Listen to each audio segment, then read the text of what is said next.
આકાશવાણી સમાચાર હેમાંગીની સોનારા વાંચે છે. સૌપ્રથમ મુખ્ય સમાચાર. દેશના સરહદી વિસ્તારોમાં સ્થિતિ સામાન્ય. પ્રધાનમંત્રી નરેન્દ્ર મોદીએ આજે ઉચ્ચ સ્તરીય બેઠક યોજી. ગુજરાત સહિત દેશના તમામ સરહદી રાજ્યોની વૈજ્ઞાનિક અને ટેકનિકલ સંસ્થાઓની સુરક્ષાને વધુ મજબૂત બનાવાશે. વિશ્વભરના નેતાઓએ ભારત અને પાકિસ્તાન વચ્ચેના યુદ્ધ વિરામની પ્રશંસા કરી. આઈપીએલની બાકીની મેચ માટે સુધારેલું સમયપત્રક નક્કી કરવા આજે બીસીસીઆઈની બેઠક. આ વર્ષે નૈઋત્યનું ચોમાસું 5 દિવસ પહેલા એટલે કે 27 મેના રોજ કેરળ પહોંચશે. સમાચાર વિગતવાર. પાકિસ્તાન દ્વારા ગઈકાલે મોડી સાંજે સરહદી વિસ્તારોમાં ભારે ગોળીબાર બાદ આજે જમ્મુ કાશ્મીર, પંજાબ, ગુજરાત અને રાજસ્થાનના સરહદી વિસ્તારોમાં સ્થિતિ સામાન્ય છે. જમ્મુ, અખનૂર, પઠાણકોટ, અમૃતસર, ફિરોઝપુર, જેસલમેરમાં હાલ શાંતિનું વાતાવરણ છે. શનિવાર અને રવિવારની વચ્ચેની રાત્રે કોઈ ડ્રોન ગોળીબાર કે તોપમારો થયો હોવાના અહેવાલ નથી. દરમિયાન ગઈકાલે પાકિસ્તાને યુદ્ધ વિરામનો ભંગ કરીને સરહદી વિસ્તારમાં કરેલા હુમલાનો ભારતના સશસ્ત્ર દળોએ પૂરતો અને યોગ્ય જવાબ આપ્યો હતો. વિદેશ સચિવ વિક્રમ મિશ્રીએ જણાવ્યું કે સશસ્ત્ર દળો પરિસ્થિતિ પર કડક નજર રાખી રહ્યા છે.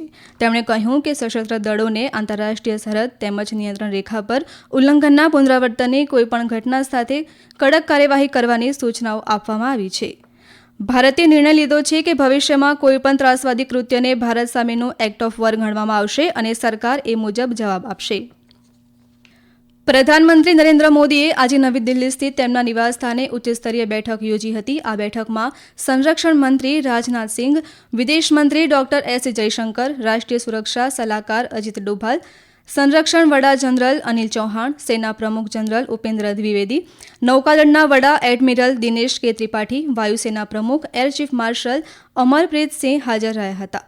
બંને દેશોના directors general of military operations DGMOs એકબીજા સાથે વાત કર્યા બાદ ગઈકાલે બંને દેશો વચ્ચે થયેલા યુદ્ધ વિરામના પગલે આ બેઠક યોજાઈ રહી છે. બંને દેશોના DGMOs આવતીકાલે વાતચીત કરશે.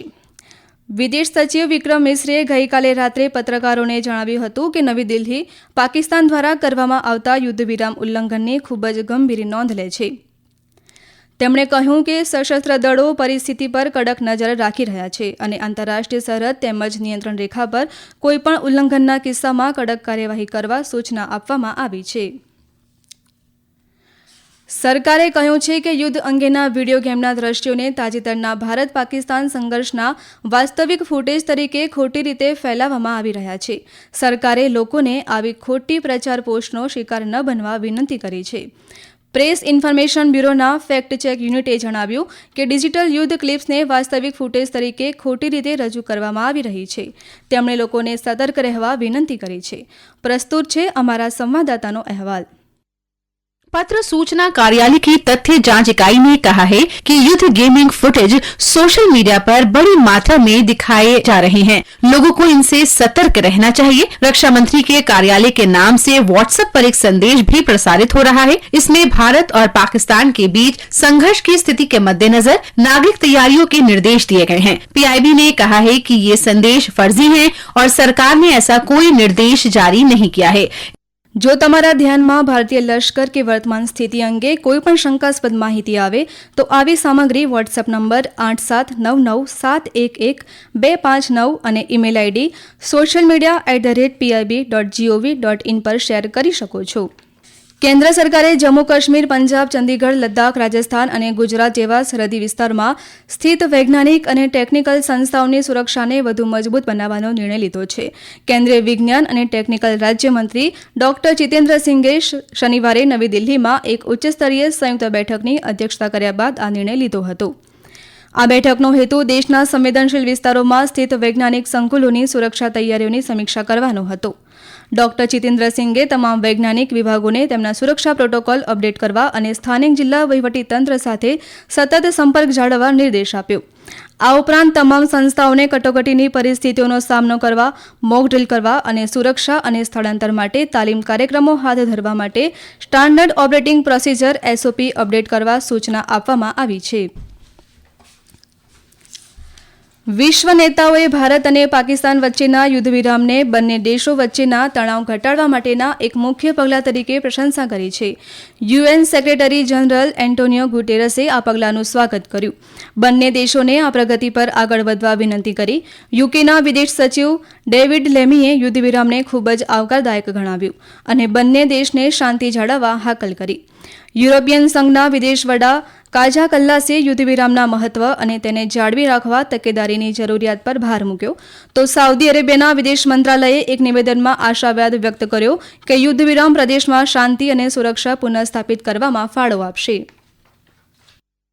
આપ આકાશવાણી પરથી સાંભળી રહ્યા છો આ સમાચાર આપ અમારી YouTube channel AIR news Gujarat પર પણ સાંભળી શકશો. વધુ સમાચાર માટે અમારી વેબસાઇટ newsonair.gov.in/gujarati અને અમારા એક્સ હેન્ડલ AIR_news_ABAD ને ફોલો કરશો.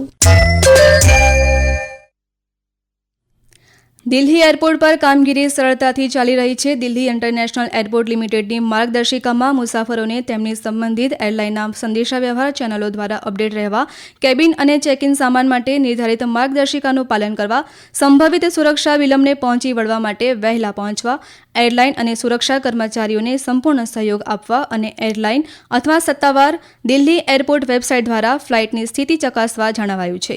તમામ મુસાફરોને સચોટ માહિતી માટે ફક્ત સત્તાવાર અપડેટ્સ પર આધાર રાખવા અને અપ્રમાણિત સામગ્રી ફેલાવવાનું ટાળવાની સલાહ આપવામાં આવી છે.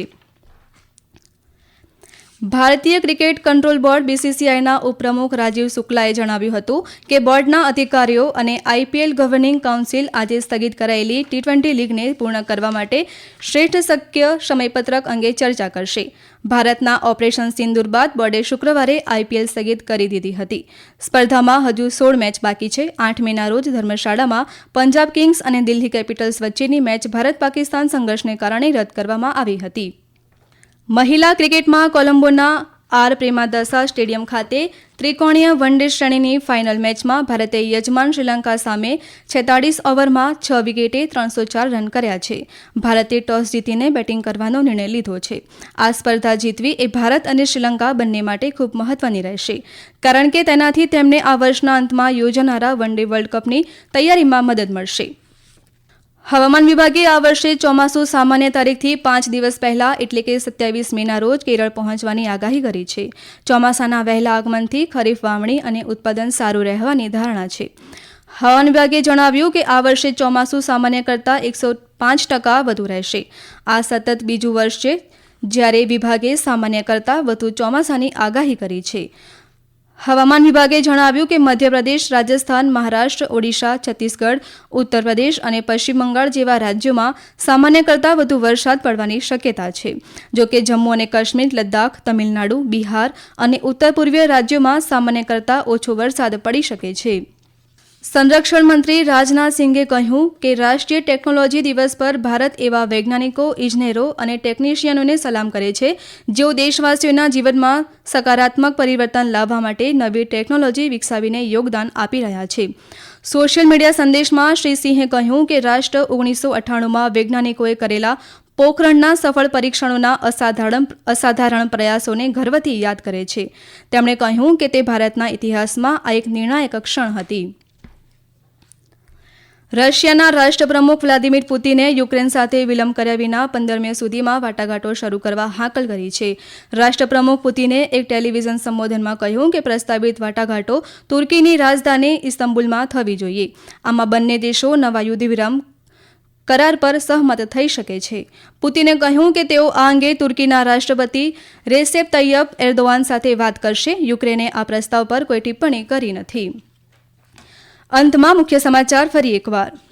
દેશના સરહદી વિસ્તારોમાં સ્થિતિ સામાન્ય. પ્રધાનમંત્રી નરેન્દ્ર મોદીએ આજે ઉચ્ચસ્તરીય બેઠક યોજી.